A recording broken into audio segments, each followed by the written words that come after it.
بسم اللہ الرحمن الرحیم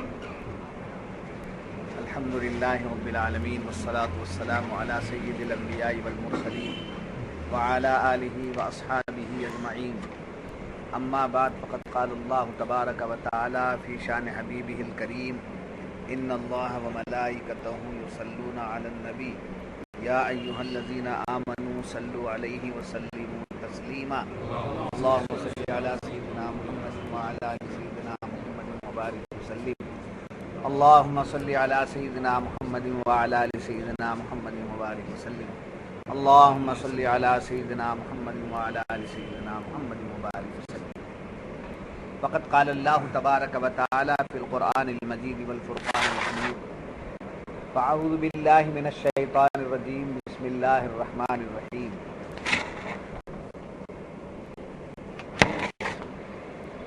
ولا تكونوا كالذين تفرقوا واختلفوا من بعد ما جاءهم البينات وأولئك لهم عذاب عظيم يوم تبيض وجوه وتسود وجوه فأما الذين اسودت وجوههم كفرتم بعد إيمانكم فذوقوا العذاب بما كنتم تكفرون وأما الذين ابيضت وجوههم ففي رحمة الله هم فيها خالدون تلك آيات الله نتلوها عليك بالحق وما اللہ یرید ظلما للعالمین وللہ ما فی السماوات وما فی الارض وإلی اللہ ترجع الامور صدق اللہ تعالی۔ اور ان جیسے نہ ہونا جو آپس میں پھٹ گئے اور ان میں پھوٹ پڑ گئے، بعد اس کے کہ روشن نشانیاں انہیں آ چکی تھی اور ان کے لیے بڑا عذاب ہے، جس دن کچھ منہ اجالے ہوں گے اور کچھ منہ کالے۔ تو وہ جن کے منہ کالے ہوئے، کیا تم ایمان لا کر کافر ہوئے؟ تو اب عذاب چکھو اپنے کفر کا بدلہ۔ اور وہ جن کے منہ اجالے ہوئے، وہ اللہ کی رحمت میں ہے، وہ ہمیشہ اس میں رہے۔ یہ اللہ کی آیتیں ہیں، ہم ٹھیک ٹھیک تم پر پڑھتے ہیں، اور اللہ جہاں والوں پر ظلم نہیں چاہتا۔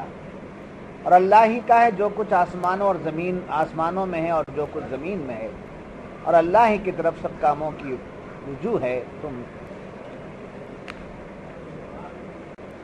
معزز حاضرین، گزشتہ صحبت میں درس کے آخر میں ایک بات رہ گئی تھی کہ اللہ تعالیٰ نے انسان کو 3 چیزیں دیا ہے، ایک دل، ایک نفس اور ایک روح۔ جی، ایک دل، ایک نفس، ایک روح۔ نفس جو ہے وہ نار کی طرف جاتا ہے، آگ کی طرف جاتا ہے، برائی کی طرف جاتا ہے۔ اس کا سپہ سالار، اس کو ابھارنے والا، اس کو بڑھاوا دینے والا شیطان۔ نفس کو بڑھاوا دینے والا، برائی کی طرف اکسانے والا شیطان۔ دل جو ہے وہ نور کی طرف مائل ہے، دل جو ہے وہ نور کی طرف مائل ہوتا ہے۔ اب نور کی طرف جب مائل ہوتا ہے تو ان کے کون رہبر، ان کے کون رہنما؟ یہ دل کا نور پہنچانے والے، نور کی طرف لے جانے والے کون؟ یہی انبیاء، یہی اولیاء، یہی اتقیاء، یہی علماء ربانیین۔ تو شیطان نار کی طرف ڈھکیلتا ہے اور انبیاء، اولیاء، بزرگان دین نور کی طرف۔ جب نور کی نسبت، یعنی مطلب دل کبھی نفس کی طرف غالب ہو جاتا ہے، کبھی مغلوب ہو جاتا ہے۔ نفس اگر آ کر دل کے سامنے مغلوب ہو جاتا ہے تو برائیوں سے بچ جاتا ہے، نورانی ہو جاتا ہے، اس سے برائیاں سرزد نہیں۔ جب دل کا میلان نفس کی طرف ہو جاتا ہے تو تمام برائیاں اس سے ہو جاتی ہیں۔ حالانکہ اس کے اندر نور کو کیچ کرنے کا ملکہ مادہ کیفیت ہے. جی نور کو، نورانیت کو لینے کا ملکہ کیفیت کس کے اندر ہے؟ دل کے اندر ہے.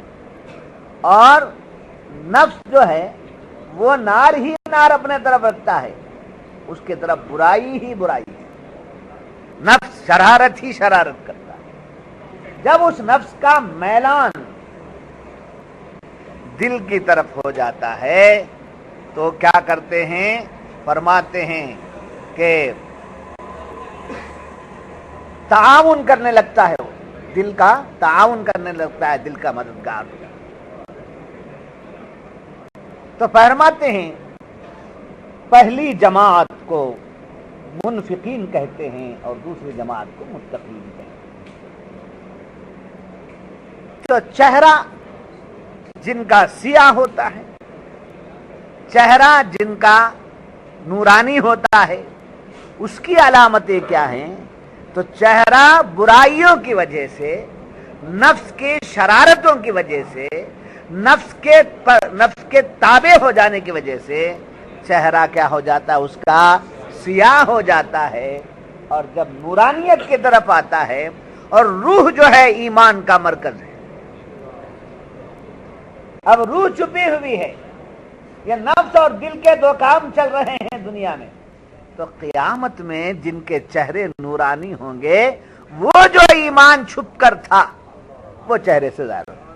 مثال، ایک آدمی بیمار ہے، ایک آدمی بیمار ہے، ایک آدمی پریشان ہے، ایک آدمی خوش ہے، ایک آدمی غم میں کا شکار ہے. تب اس کا غمناک ہونا، غمگین ہونا، اس کا خوش ہونا، جی اس کا جی مایوس ہونا، اس کا خوف زدہ ہونا، یہ کہاں سے معلوم ہوتا ہے؟ چہرے کو دیکھے، کوئی غم ہے، کوئی غم ہے، کوئی دکھ ہے، کوئی پریشانی ہے، خوشی ہے، تو کہاں سے معلوم ہوئی؟ چہرے سے. تو چہرہ خوشی کو، غمی کو، دکھ کو، تکلیف کو کیا ہے؟ دکھانے والا آئینہ ہے. تو اللہ تعالیٰ جو فرما رہا ہے وَأَمَّا الَّذِينَ ابْيَضَّتْ وُجُوهُهُمْ فَفِي رَحْمَةِ اللَّهِ، جن کے چہرے قیامت کے دن پر نور ہوں گے، جیسا دنیا میں غم کو، دکھ کو، خوشیوں کو چہرے سے جیسا پڑھ لیا جاتا ہے، قیامت کے دن ان کے چہروں سے یہ پڑھ لیا جائے گا کہ ان کے اندر ایمان کا ٹیمپریچر کتنا، عشق رسول کتنا. چنانچہ اس سلسلے میں ایک صحابی کا واقعہ ہے، حضرت ثوبان رضی اللہ تعالی، جن کا نام حضرت ثوبان رضی اللہ تعالی عنہ. حضور صلی اللہ علیہ وسلم کی صحبت میں رہتے، آپ کو دیکھتے، آپ کے ساتھ ہی ہمیشہ رہتے، حضور کو دیکھنا ان کا مشغلہ، ان کی. ایک مرتبہ حاضر بارگاہ مصطفیٰ ہوئے صلی اللہ علیہ وسلم، حضور نے چہرے کو دیکھا تو چہرے پر غم کے آثار ہیں، دکھ کے آثار ہیں، مایوسی ہے، دکھ ہے. سرکار پوچھتے ہیں اے ثوبان، کس غم نے تمہارے چہرے کو اداس کر دیا ہے؟ کیا فکر تمہیں کھائی جا رہی؟ کون سی بات ہے؟ کیوں پریشان ہو؟ حضرت ثوبان رضی اللہ تعالیٰ عنہ کے چہرے کو دیکھ کر سرکار پڑھ لی، فرمایا کہ یہ کیا حال ہے؟ کس بات کا دکھ ہے، کس بات کا غم ہے؟ حضرت ثوبان نے کہا یا رسول اللہ کچھ نہیں ہے، بہت خوش ہوں، بہت مست. حضور فرماتے ہیں بتاؤ یا بتا دیا جائے گا؟ غم کی وجہ کیا ہے بتا دیجیے. تو ایک بات یاد رکھیے، باعتبار بشر، باعتبار انسان، اس پوائنٹ کو میں بالکل اہمیت کے ساتھ بتا رہا ہوں، باعتبار انسان، باعتبار بشر، جی چہرے سے تو ہم پڑھ لیتے ہیں، قافیہ شناسی بولتے ہیں اس کو کیا بولتے ہیں؟ قافیہ شناسی. چہرے کو دیکھ کر معلوم کرتے، قافیہ شناسی بولتے ہیں. جب قافیہ شناسی میں آدمی کے دل کی کیفیت کو چہرے سے پڑھ لیتے، یہ غیر نبی کا کام ہے، اور نبی وہ ہے جو چہرے کو بھی پڑھتا ہے اور دل کو بھی پڑھتا ہے۔ نبی کو یہ اللہ تعالیٰ نے فضل فرمایا، یہ دولت عطا فرمایا۔ حضرت ثوبان کے دل میں کیا تھا؟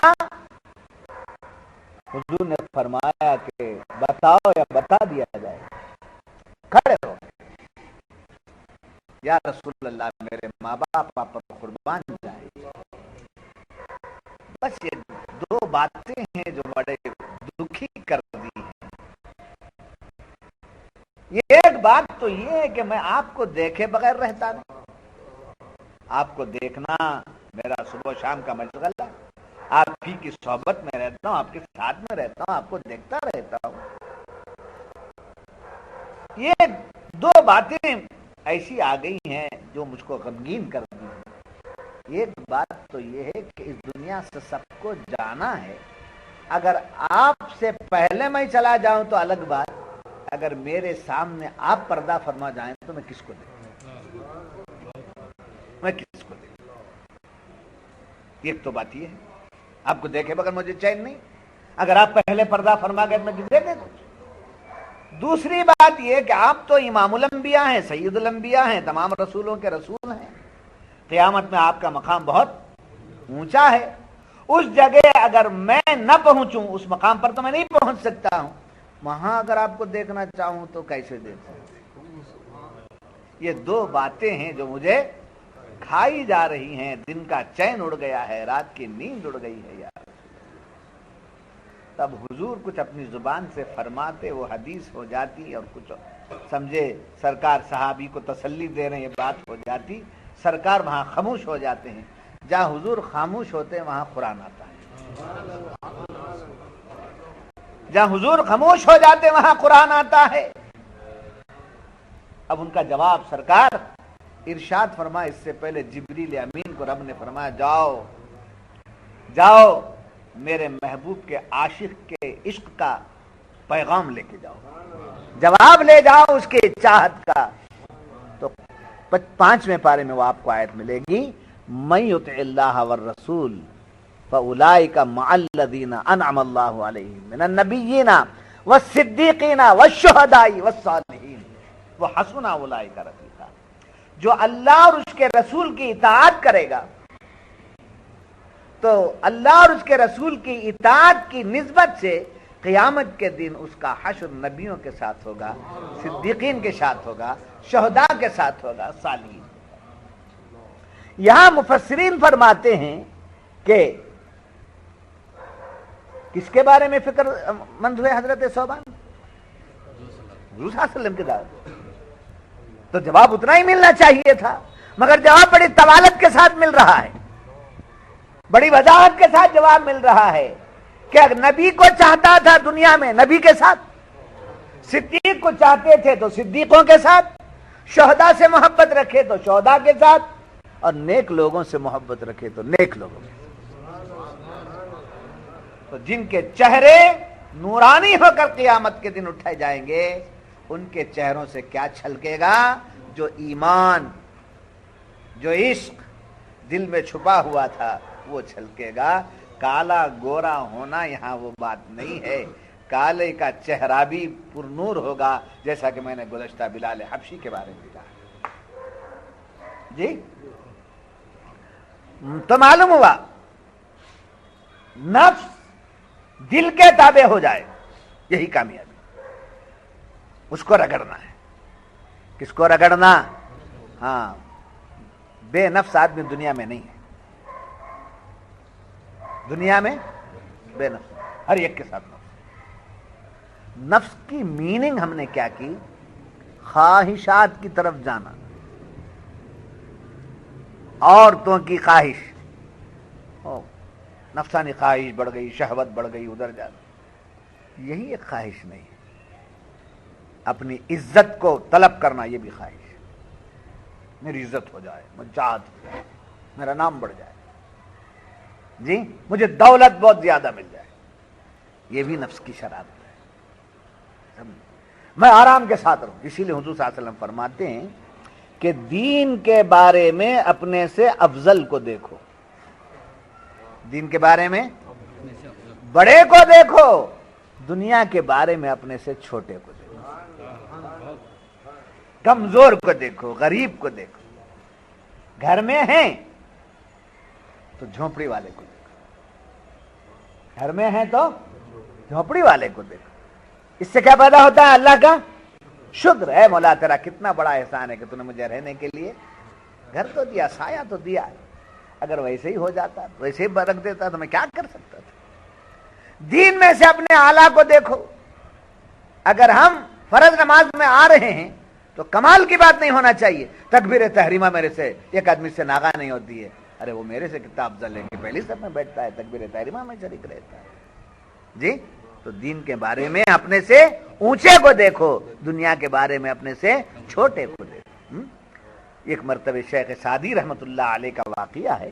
شیخ سعدی شیرازی رحمت اللہ علیہ شیراز سے گزر رہے ہیں، آپ جمعہ پڑھنے کے لیے ایک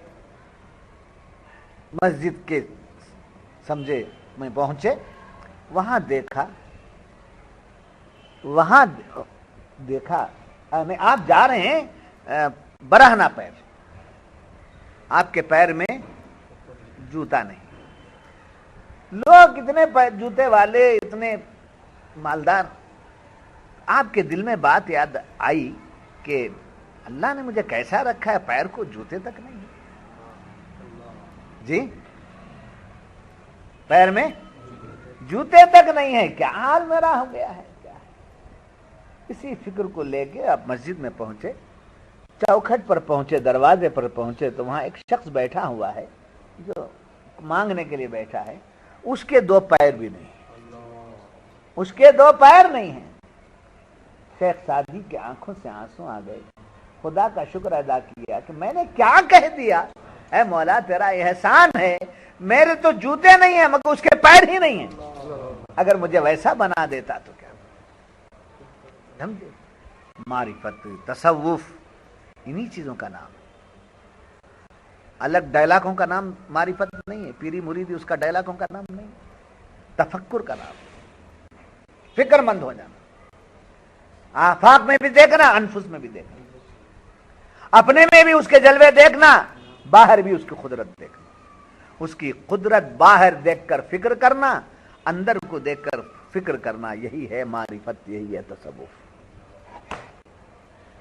سمجھے؟ کلیجی میں دیکھنا، پھیپھڑے میں دیکھنا، بوٹی میں دیکھنا، یہ سب کفری باتیں ہیں، ایسے پیروں سے دور رہنا۔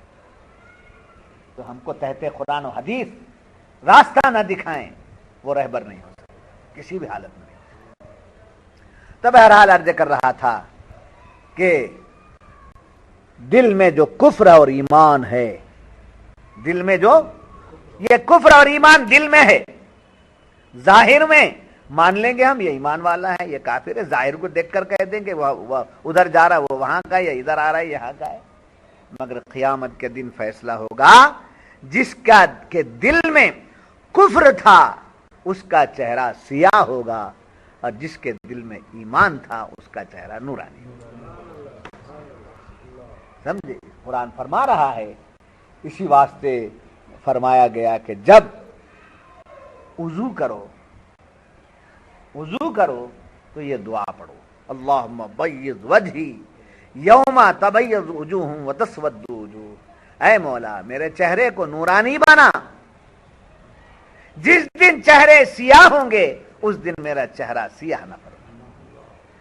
اسی واسطے اگر دعا نہیں آتی ہے تو کلمہ پڑھ لیتے ہم لوگ، اشہد ان لا الہ الا اللہ واشہد ان محمد رسول اللہ، اس کا نور ہے۔ تو معلوم ہوا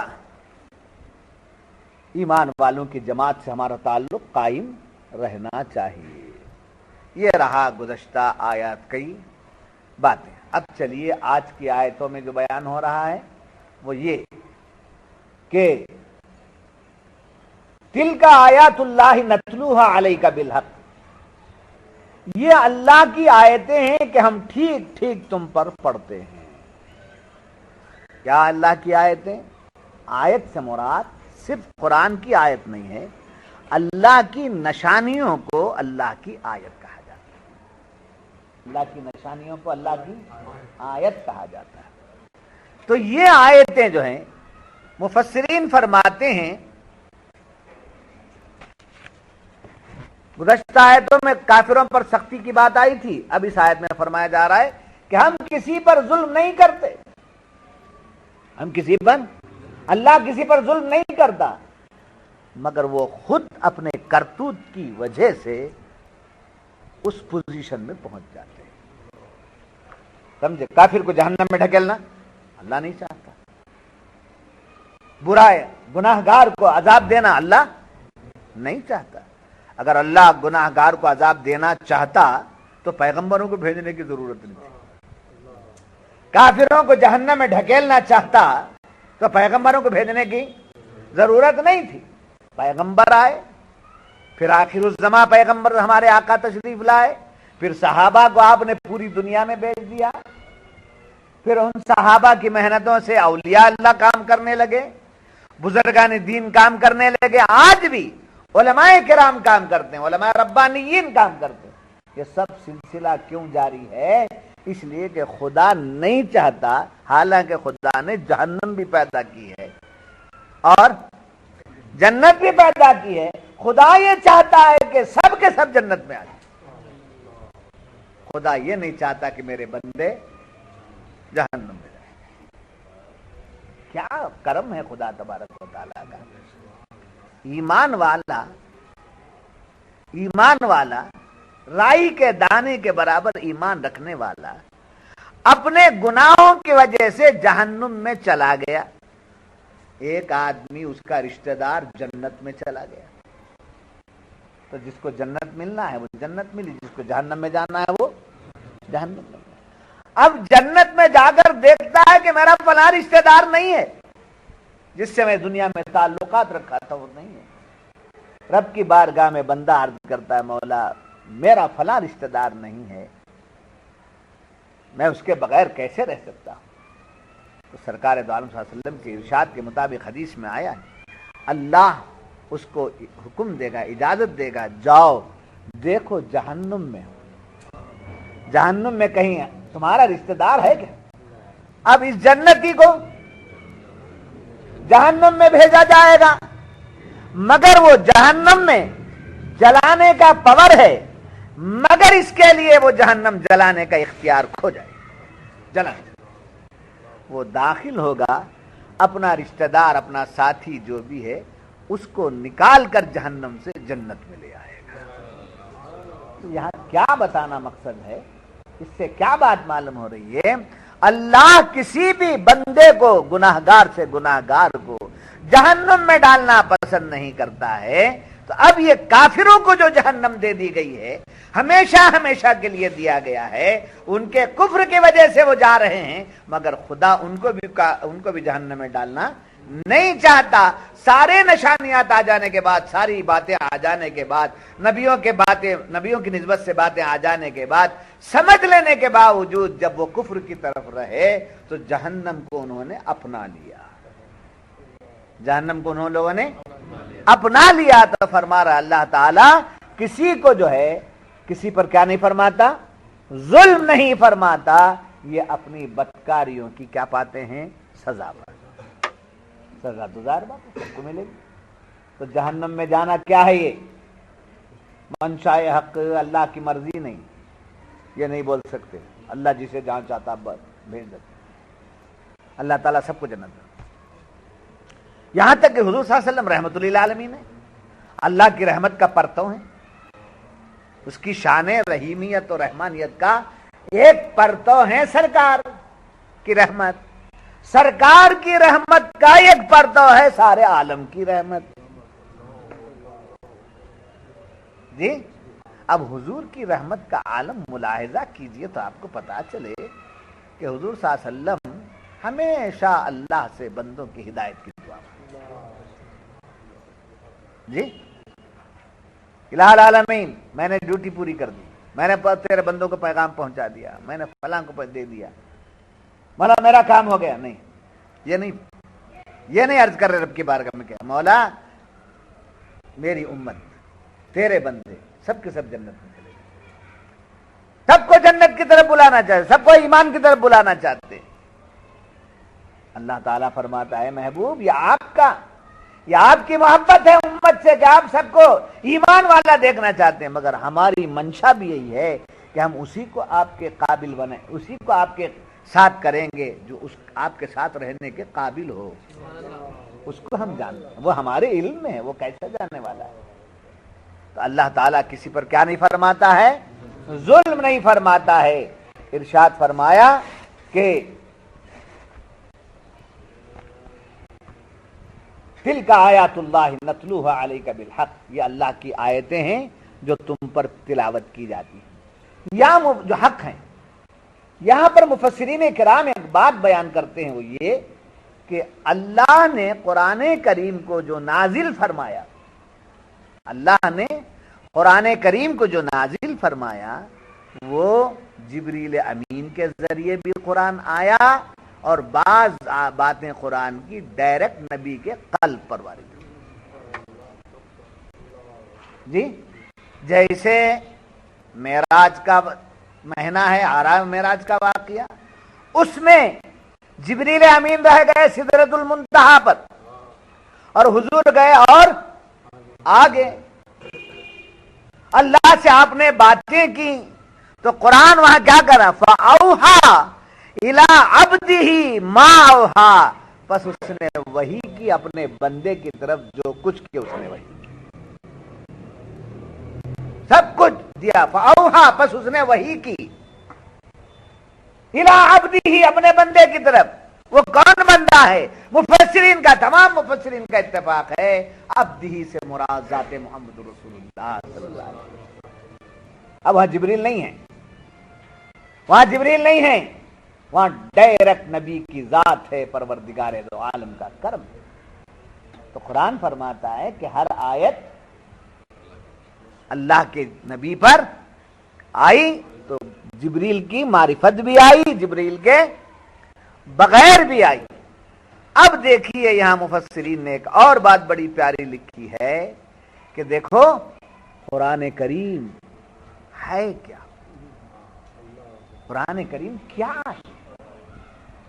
تو یہ جو ہے، یہ جو نقوش ہے، اس کو نقوش قرآن کہتے ہیں جی، اس کو نقوش قرآن۔ قرآن کے نقوش جو ہیں وہ کاغذ پر آتے ہیں، اگر آپ لکھیں گے تو چمڑے پر آئیں گے، آپ لکھیں گے تو پتوں پر آئیں گے، تو جہاں اس کا نقشہ بنایا گیا، اس کے مطلب حرف لکھے گئے، سمجھے، وہاں کیا گیا؟ قرآن۔ اب یہ قرآن جو ہم دیکھ رہے ہیں نقوش ہے، سمجھے؟ پھر یہ نقوش الفاظ قرآن بنتے ہیں، تو الفاظ قرآن بنے تو اب کیا ہوا؟ الفاظ کہاں آتے ہیں؟ زبان پر آتے ہیں، کانوں میں آتے ہیں۔ نقوش قرآن صفحات پہ آتے ہیں، الفاظ قرآن زبانوں اور وَلَا تَكُونُوا كَالَّذِينَ تَفَرَّقُوا يَا أَيُّهَا الَّذِينَ آمَنُوا اتَّقُوا اللَّهَ حَقَّ تُقَاتِهِ، یہ میں پڑھ رہا ہوں، میرے زبان پر کیا ہے؟ قرآن۔ اسے آپ سن رہے ہیں، آپ کے کانوں میں کیا ہے؟ قرآن۔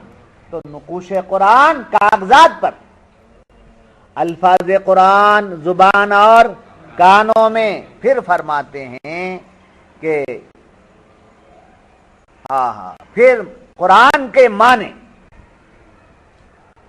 یہ یاد رکھنا چار باتیں، یہ کیا ہے؟ نقوش قرآن، اور یہ کیا ہے؟ الفاظ قرآن، اور یہ کیا ہے؟ معنی قرآن اذہان میں آتے ہیں، قرآن کے معنی کا آتے ہیں، ذہنوں میں آتے ہیں۔ اور پھر اس کے بعد چوتھی چیز ہے اسرار قرآن، قرآن کے راز و رموز جنان میں آتے ہیں۔ جنان سے مراد دل، جنان سے مراد دل۔ تو نقوش قرآن کاغذ پر، الفاظ قرآن زبان پر، اور معنی قرآن ذہن پر جی، اور جنان یہ اسرار قرآن کہاں؟ یہ چار چیزیں جس کو ملی اسی کو قرآن ملا جی۔ تو عربوں کے بڑے بڑے فصحا اور بلغا جو تھے، بڑے بڑے عرب کے فصحا اور بلغا جو تھے، انہوں نے قرآن پڑھا مگر دل میں اترا نہیں، اس لیے ان کو قرآن سمجھ میں نہیں آیا۔ بڑے بڑے علم والے، بڑے بڑے علم والے فلاسفر، فلسفہ دان، ایسے لوگ بھی قرآن کو دیکھے۔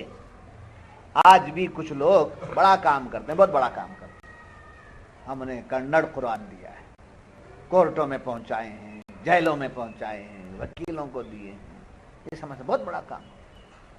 قرآن میں، انگریزی میں، ہندی میں، تمل میں، ادر لینگویجز میں اس کا ٹرانسلیشن کر کے ان کو ہم نے دے دیا، تو اس وقت تک قرآن ان کو نہیں ملے گا جب تک وہ دل میں نہ اتر جائے جی۔ کہاں نہ اتر جائے؟ دل میں نہ اتر جائے۔ اب اس کی کیا، یہ کیسٹ ہے، یہ کیسٹ ہے، اس کیسٹ کو آپ بنائیں گے تو قرآن اس میں آیا نہیں آیا؟ قرآن اس میں آیا نہیں آیا؟ تو قرآن سنیں گے آپ، ہدایت یہ دے نہیں سکتا، کیسٹ کیا نہیں دے سکتی؟ ہدایت نہیں دے سکتی۔ کیوں؟ قرآن کو وہ کیا، قرآن کے الفاظ کو وہ اپنے اندر کیچ کر سکتی ہے، حقائق کو اپنے اندر کیچ نہیں کر سکتی۔ اس لیے قرآن کو اللہ نے نازل کیا، مگر ان پر نازل کیا جن سے ملنے کے بعد قرآن ملتا ہے۔ یہی قرآن فرماتا تلک آیات اللہ نتلوہا علیک بالحق، یہ آیتیں اللہ کی طرف سے ہیں جو ہم نے نازل کیا تمہاری طرف، کیا ہے؟ علیک، آپ کی طرف، بالحق، سچ، حق ہے۔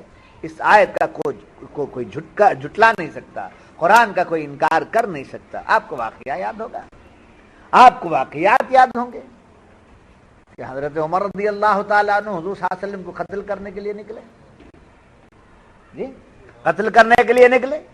ادھر حضور نے ان کے حق میں دعا مانگ لی، قبول ہو گئی۔ بہن کے گھر پہنچ گئے یہ معلوم کر کے کہ وہ اسلام لا لیے ہیں، دروازے پر دستک دی، حضرت خباب انہیں قرآن کا درس دے رہے تھے جی، قرآن کا درس دے رہے تھے۔ آواز سن کر کے دیوار کے پیچھے چلے گئے حضرت خباب، وہ ٹکڑے جو تھے ایسا جمع تو نہیں تھا، ٹکڑے ٹکڑے جو پڑے تھے اٹھایا، اس کو دیکھا یہ کیا ہے؟ بہن نے کہا یہ اللہ کا کلام ہے، یہ اللہ کا کلام ہے، لاؤ میں اسے پڑھنا چاہتا ہوں۔ آپ ناپاک ہیں، جب تک کہ پاک نہیں ہو جائیں گے آپ قرآن پڑھ نہیں سکتے۔ اس اعتبار سے انہوں نے غسل کر لیا، پھر قرآن کریم کی آیت طٰہٰ ما انزلنا علیک القرآن لتشقیٰ، یہ سورہ طٰہٰ کی ابتدائی آیتیں پڑھنے لگے، زارو خطار آنکھوں سے آنسو آ گئے سب۔ تو وہ قرآن نگاہوں میں ہی نہیں تھا، زبانوں پر ہی نہیں تھا، بلکہ کہاں اتر گیا تھا؟ دل میں اتر گیا تھا۔ تو حضرات، ہم مسلمانوں کو، ہمارے ایمان کو یہ لازم ہے کہ صرف قرآن کو تبرک بنا کر کے نہ رکھیں، طاق میں سجا کے رکھ دیا، تعویذ بنا کے گلے میں ڈال۔ بے شک تعویذ میں بھی اثر ہے، قرآن کے رکھنے میں بھی اثر ہے، اس میں کوئی دو رائے نہیں ہے، مگر صرف اسی کام کے لیے قرآن کا استعمال نہ کیا جائے، قرآن کے معنی اور مطالب، اس کے اثرات کو اپنے دلوں میں منور کر لیں۔ اب یہ چار چیزیں کہاں ملتی ہیں؟ چار چیزیں کہاں ملتے ہیں؟ تو نقوش قرآن پریس میں ملتے ہیں اور دکانوں میں مل جاتے ہیں۔ اس کو آپ لے لیے، آپ کے سامنے کیا آ گئے؟ قرآن نہیں آیا ابھی، نقوش آ گئے، نقوش آ گئے، قرآن نہیں آیا جی۔ تو اب اس کو پڑھنا ہے، کس کو؟ قرآن کو پڑھنا ہے تو کہاں جانا ہے؟ حافظ قرآن کے پاس، قاری قرآن کے پاس۔ نقوش بازار سے آپ خرید کر لا لیے، اس کو پڑھنا ہے تو کدھر گئے؟ کس کے پاس گئے؟ قاری کے پاس گئے اور یا حافظ کے پاس گئے. وہاں گئے تو کیا ہو گیا؟ اس سے ہم نے پڑھنا سیکھ لیا. اب اس کے معنی کیا ہیں، اس کے مطالب کیا ہیں، ہمارے ذہنوں سے نہیں معلوم کر سکتے. اس کو عالم دین کے پاس جانا. قرآن کے معنی اور مطالب کون بتانے والا؟ عالم دین. جی قرآن کو پڑھنا سکھانے والا کون؟ قاری قرآن، حافظ قرآن. معنی اور مطالب بتانے والا کون؟ عالم دین. اور ایک چیز اس کے اندر ہے، اسرار، راز و رموز. یہ کون بتانے والے؟ صوفیہ، اولیاء، بزرگان. جی شریعت الگ ہے، معرفت الگ ہے، ہمیں طریقت والا ہے، ہمیں یہ سب ڈھکوسلے باتیں نہیں کرتے. ساری چیزیں اسی کے اندر، ڈھکوسلے باتیں نہیں کرتے. ساری چیزیں جی، نقوش بھی اسی میں ہیں، الفاظ بھی اسی میں ہیں، معنی بھی اسی میں ہے، راز بھی اسی میں. جی یہ چاروں چیزیں کہاں آئیں؟ کاغذ میں نقشہ گیا، زبان پہ الفاظ آ گئے، ذہن میں معنی آ گیا، دل میں راز آ گیا. جب قرآن، ہائے ہائے کیا پیاری بات کہ قرآن کو دیکھا آنکھیں نورانی ہو گئی. قرآن کو دیکھا آنکھیں نورانی ہو گئی. قرآن کی تلاوت کرنے والا کیسے کیسے لوگ گزرے، بڑی بڑی عمر والے لوگ گزرے. ہمارے بڑے پرکھوں کو یاد کیجیے جو ان کے 80 برس عمر ہو جانے کے باوجود چشمہ نہیں لگاتے تھے، 90 برس عمر ہونے کے باوجود چشمہ نہیں لگاتے تھے. ان کا روزانہ کا مشغلہ کیا تھا؟ قرآن پڑھنا. قرآن پڑھنا، صبح میں قرآن پڑھ رہے ہیں، مغرب میں قرآن پڑھ رہے ہیں. قرآن پڑھنا ان کا مشغلہ قرآن پڑھنے کا تھا. آنکھوں میں نور، بصارت سلامت. آج ہمارے بچوں کو ٹی وی دکھانے سے فرصت نہیں ہے، قرآن کھولنے کی فرصت. مارنا کون تو بھی قرآن کھولنا. جنہیں قرآن پڑھنے کا واسطے اطلاع جانا، وہ شادی میں لے کر اوپر رکھا تھا، نیچے اتارنا رہا تو نیچے پڑھ کے رہنا. کوئی مر کے رہنا تبھی اٹھاتا ہے.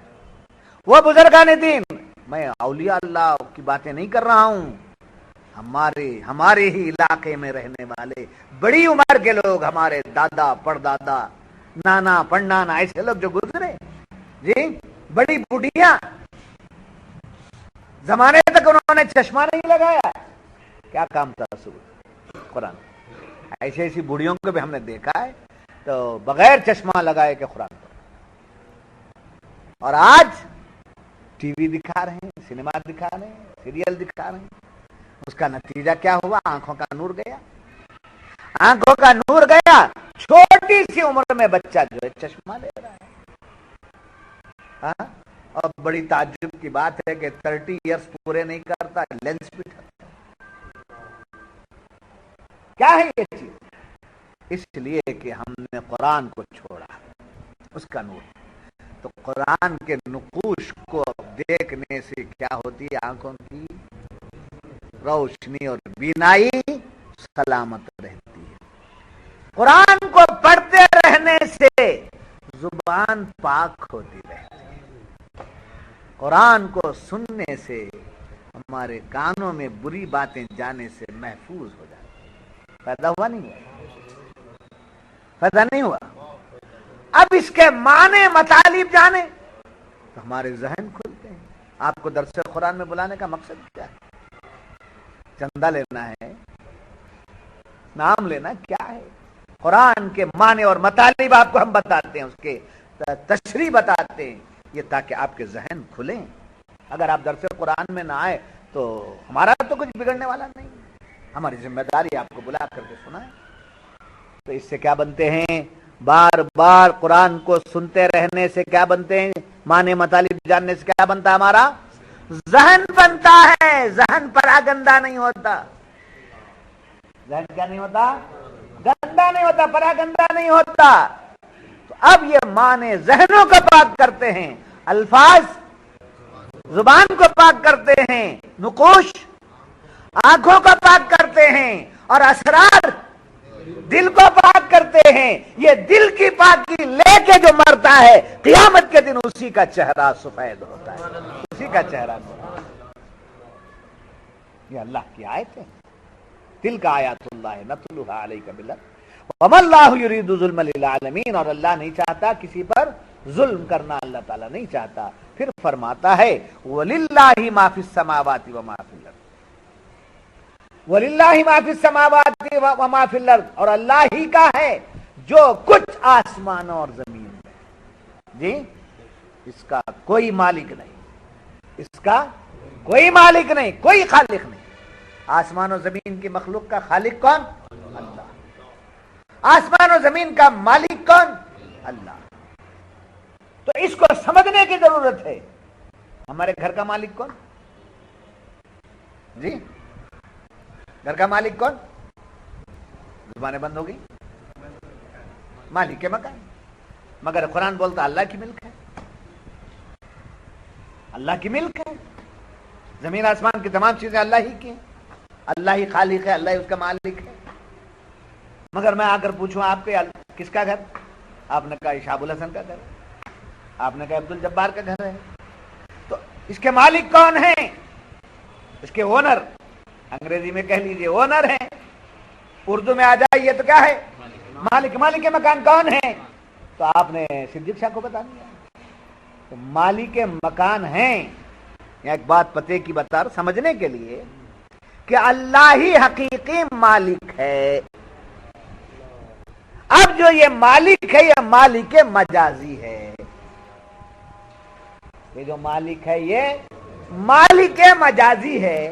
مالک مجازی کو اتنی اتھارٹی ہے کہ وہ چاہے تو بیٹے کے نام پر کر دے، چاہے تو بیوی کے نام پہ کر دے، چاہے تو سیل کر دے، چاہے تو اس کو کرائے پر دے دے۔ اتھارٹی ہے نہیں ہے، یہ مالک حقیقی ہے کیا؟ یہاں ایک بات یاد رکھیے، یہاں کتنی کمزوری ہے۔ باپ کے نام پر گھر ہے، سیل کرنے کے لیے بڑا بیٹا آ گیا، مگر اس وقت تک لے نہیں سکتا کوئی جب تک کہ پورے بھائی مل کر سگنیچر نہ، یہ ہے نا اصول، ہے نا۔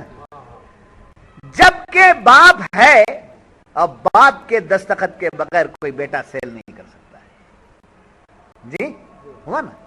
کرائے کی جہاں تک بات ہے تو آپ وٹنس بن سکتے ہیں، کرائے کو دینے کے وقت آپ گھر کرائے کو دینے کے موقع پر کیا بن سکتے ہیں؟ وٹنس بن سکتے ہیں، اونر کا سگنیچر الگ ہے۔ تو معلوم ہوا مالک حقیقی کے بغیر کوئی کچھ کر نہیں سکتا، یہ دنیا کی بات ہے۔ مگر مالک حقیقی کی بات دیکھو کہ کائنات کا وہ مالک ہے، اور پھر ہم کو فلاں چیز کا کیا بنا دیا؟ مالک بنا دیا۔ میری حیثیت ہے، مجھے گھر کا مالک بنایا، آپ کی حیثیت ہے آپ کو گھر کا مالک بنایا، آپ کو حیثیت ہے آپ کی جتنی حیثیت ہے دکان کا مالک بنایا، آپ کو جتنی حیثیت ہے کارخانے کا مالک بنایا، جو جتنی حیثیت رکھتا ہے اس کو اتنے کا مالک بنایا۔ اللہ نے اپنا محبوب جس کو اپنا محبوب بنا لیا ہے اس کو تو ساری کائنات کا مالک بنا۔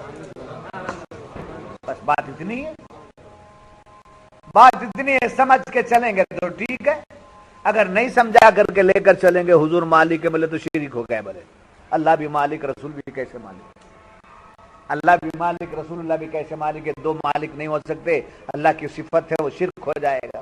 اب بات سمجھا دیا میں نے آپ جی۔